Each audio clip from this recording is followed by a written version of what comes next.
جمعیت کو تو سزا مل گئی, اس کو امیدوار کو سزا مل گئی اور قدرت نے اسے سزا دی, ان کو ملنا بھی چلا.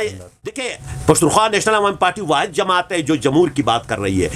جو لوگ کل احتجاج کر رہے تھے یہ برابر کے شریک ہے اس گناہ کبیرہ میں. وہ انہوں نے 26ویں آئینی ترمیم میں حکومت کے ساتھ دیا یا نہیں دیا؟ انہوں نے جو ہے نا ان کے ساتھ جو ہے نا سمجھوتا کیا یا نہیں کیا؟ کیا نا. اسی جمعیت نے کیا, اسی پیپلز پارٹی نے کیا, مسلم لیگ نون نے کیا. یہ آج اگر مزے اٹھا رہے ہیں, ان کو کل سزائیں بھی ملیں گی. ان پارٹیوں کو سبق حاصل کرنا چاہیے. اگر یہ پارٹیاں سبق حاصل نہیں کرتی, یہ اسٹیبلشمنٹ کے اس پہ چلے گی تو یہ ملک مزید دندل میں پھنسے گا. آج پاکستان معاشی طور پر کنگال ہے, یہ ڈیفالٹ ہے. پاکستان کے ریزرو میں, ان کے بینکوں میں یو اے ای, سعودی عربستان, چائنا کا 2-2.5 ارب روپے پڑے ہوئے, 2.5 ارب ڈالر پڑے ہوئے, باقی ان کے پاس کچھ نہیں ہے. امن و امان آپ دیکھ رہے ہیں, کل ہی تربت میں واقعہ ہوا ہے, دکھی میں واقعہ ہوا ہے, ارنائی میں واقعات ہوئے ہیں, کورما ایجنسی میں کیا واقعات ہو رہے ہیں. یہ ملک ان کے کرتوتوں کی وجہ سے یہ ملک گہرائی یہ جو ہے نا جا رہا ہے, تباہی و بربادی کی جانب جا رہا ہے. اور یہ ملک کی تباہی و بربادی میں جو کچھ بھی ہوتا ہے یہ اسٹیبلشمنٹ ذمہ دار ہوگی اور ہے بھی ذمہ دار, یہ سیاسی پارٹیاں ذمہ دار ہوں گی. 3 جنوری کو جمعیت کے امیدوار نے الیکشن کمیشن کے ساتھ مل کر سازش کی. انہوں نے منصوبہ بنایا, مجرمانہ سازش کی.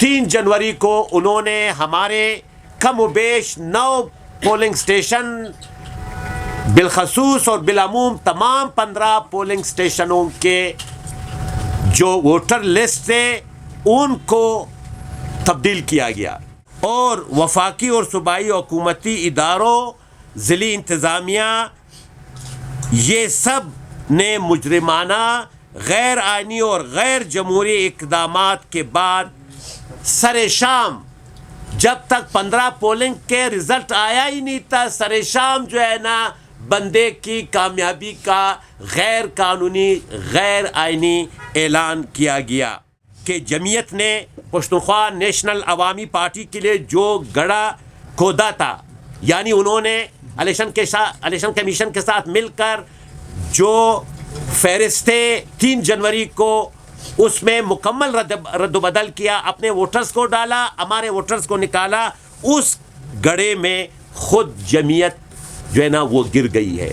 یہ قدرت کا کرشمہ بھی ہے اور قدرت نے مفاقات عمل ہے, مکافات عمل ہے. پختونخوا میں اس مرحلے پر آپ تمام دوستوں کے سامنے یہ مطالبہ کرتی ہے کہ حلقہ PB45 کے عوام کو جمہوری انتخاب کا حق دلانے کے لیے دوبارہ حلقہ PB45 میں دوبارہ انتخابات کا اہتمام کیا جائے, اور جس شخص کو فارم 47 کے تحت کامیاب کرایا گیا ہے اس کے کامیابی کے نوٹیفیکیشن کو فی الفور کالعدم قرار دیا جائے. دوستو, جیسا کہ آپ لوگوں کو معلوم ہے کہ 8 فروری 2024 کو ملک بھر میں جس طرح تمام انتخابی حلقوں میں بدترین دھاندلی کی گئی, اسی طرح کوئٹہ میں بھی بالخصوص حلقہ PB45 کوئٹہ 8 میں بھی واضح میری کامیابی کو اس کو بدترین دھاندلی کے ذریعے ناکامی میں تبدیل کیا. جن 15 پولنگ اسٹیشنوں کو ہٹ کیا گیا تھا اس میں دھاندلی کی گئی تھی, اس میں دوبارہ انتخاب کا اعلان کیا جائے. اور پھر معزز الیکشن ٹریبونل نے میرے مدعا کو تسلیم کرتے ہوئے 17 اکتوبر کو انتخابات کا اعلان کیا, اور پھر جو صاحب محض 500 ووٹ لے کر جن کو جتوایا گیا تھا فارم 47 میں, انہوں نے ایک انٹرم سٹے لیا سپریم کورٹ میں, اور ہم پھر سپریم کورٹ گئے. وہاں میں نے وکیل رکھا, بڑے لائر صاحب حامد خان جو پاکستان کے نامور وکیل ہے ان کے چمبر کا, اور میں خود پیش ہوا عدالت عظمیٰ کے سامنے, اور ہم نے انہیں عدالت عظمیٰ کے ذریعے بھی ختم کرایا, جس کا تفصیلی فیصلہ 1 ہفتے پہلے آپ کے سامنے آیا.